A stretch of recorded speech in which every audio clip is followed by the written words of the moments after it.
Welcome gaming community to the Python and Gaming channel. I'm the host Python and Zombie. We have a new challenger in the platform fighter.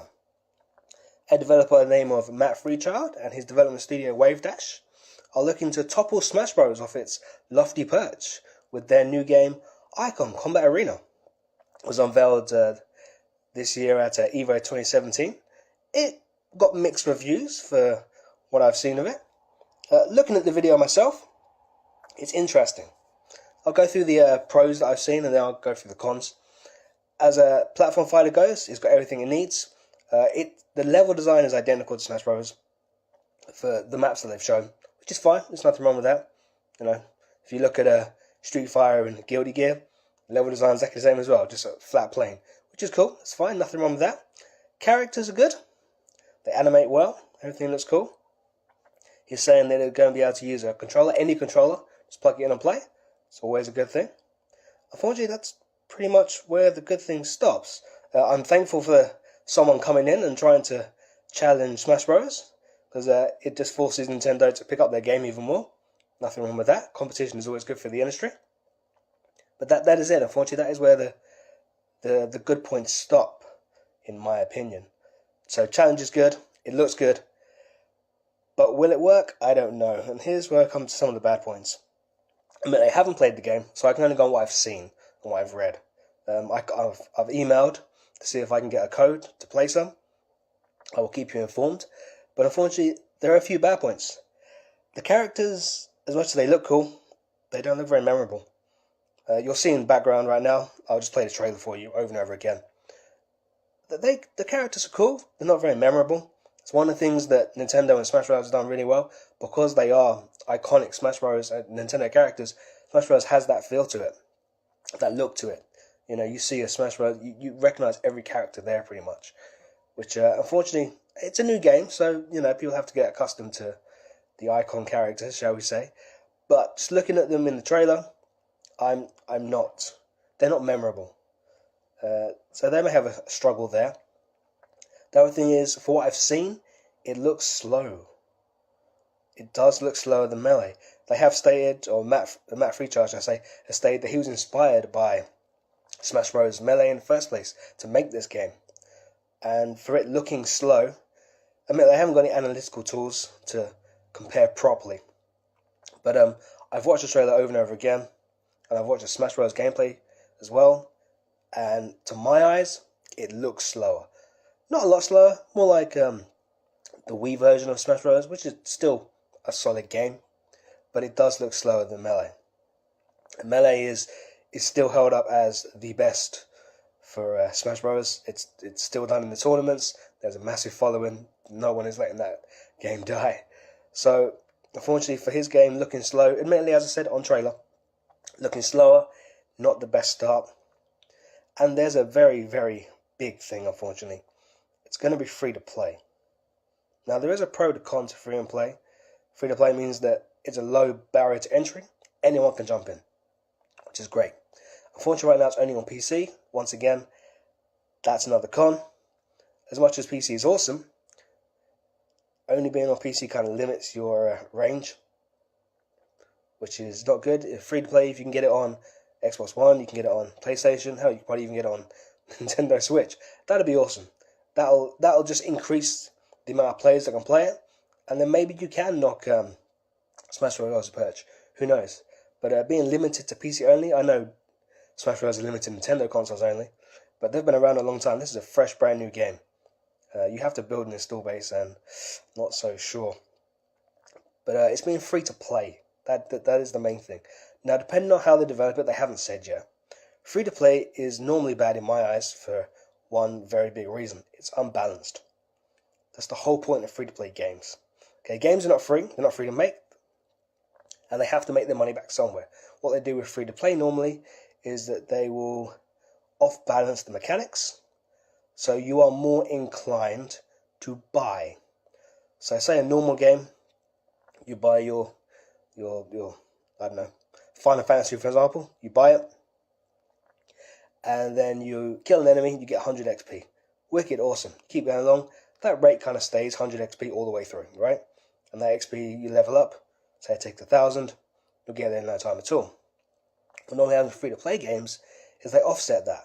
So your XP is, instead of being 100 for every kill, they'll bring it down to maybe 40 or 30, right? So it takes a longer time. The idea is that it takes a longer time for you to level up. So you look across at the store and you see an XP boost. Now, who isn't going to want to buy an XP boost in a game that's taken you a little while to level up? And that's how most free-to-play games are. Not all of them, but in general, that is how most free-to-play games get you. It's a psychological battle between the developer and the gamer.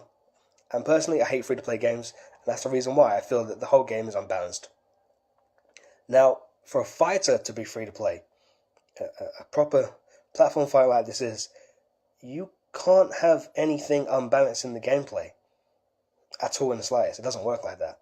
Now, he stated in the article that he'd like to get League of Legends numbers, that kind of status, which is awesome. But for a fighter, how are you going to do that if your mechanics for your game are off? It's not going to work. It's not going to work at all. It doesn't work like that. You can't get an awesome fighting game with off mechanics, because it'll only favor the people that buy stuff. So in that case, if it's free to play, the only thing that you can pay money for, cosmetic items. Let's be honest, if it's an awesome fighter, like he's hoping it to be, why is anyone going to pay for cosmetics? Who cares? It's a free game. If you can play the game for free without having to worry about buying anything, everyone will. I mean, there'll be some people that pay for cosmetics. So being free to play, in my eyes, is the worst thing possible, because if the mechanics are unbalanced, you've lost it entirely. Simple as. You're not knocking Smash Bros off its perch. It doesn't work like that. But if it's just cosmetic, you've still lost because you're not making any money back. And that's the whole point of it. You make a game to make your money back. You don't make a free game just because you love it. I mean, if you do, that's great. But he's got a proper studio. He's got people to pay. He's not making this game for free. So he has to make his money back somewhere. The other thing is that if it's in tournaments, I guess you can make money back from sponsorship and things like that. Advertisements. But being a free-to-play game is definitely not the way I would go about knocking Smash Bros off its lofty perch. My advice to the developer in general, and by the way, yes, please give me a code. I'd love to play it and see what it's like. But in my advice, I would say all three platforms, at least. So, Xbox, PlayStation, and PC. Change it from free-to-play.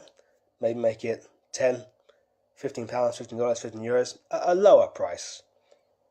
Because you're unknown, you're an independent developer. As much as your game may be awesome, they're a little skeptical of new games and paying like high £40, $60 prices. It doesn't work like that. So you need a lower barrier to entry. Free to play obviously is that barrier to entry gone. But for you to make it properly, especially if you don't want to make it unbalanced, mechanically, is charge a £15 flat rate fee. You can still have your cosmetic items there if you want, it's fine. But at least that way you're making money back. Because being free to play, if the mechanics are off, that's it. It's a terrible game from the start. There's no way you're making your dreams come true by knocking Smash Bros on its perch. Smash Bros comes out, it's a full price title, it's a fully balanced game for the most part. There are some OP level characters, but there you go. But for the most part, it comes out, it's tested properly, it's balanced, and it's a full game. The community can gather around it and play it instantly. There's no off balance in there. So that's just some of my advice. What do you guys think? Let me know. Have a look at the trailer. I'll put the links down below. Have a look at the there's a Reddit thread I read somewhere as well about people's opinions of it. They were actually at Evo and managed to play it. If I can find it, I'll link that down below as well. And let me know what you think. Is he going in the right direction? Will he be able to knock Smash Bros. On its perch? I'm not talking about Nintendo themselves. Like Nintendo are massive, but I mean the game itself. Is he doing the right thing? Do you think he can? Competition is always good for the community in general. I think it helps other developers to be better. But what do you think? Let me know in the comment down below. If you like the video, hit like. If you dislike it, hit the dislike button. But if you do, Let me know what you didn't like, and always try to make my content better. I'll keep you up to date with this game as it comes out, or different updates I can keep up. I've been the Fire Thunder Zombie for the Fire Thunder Gaming channel. You can catch me at Twitter at FTZombie. Thank you very much. Remember, if it ain't Fire Thunder, it ain't gaming. Catch you guys later.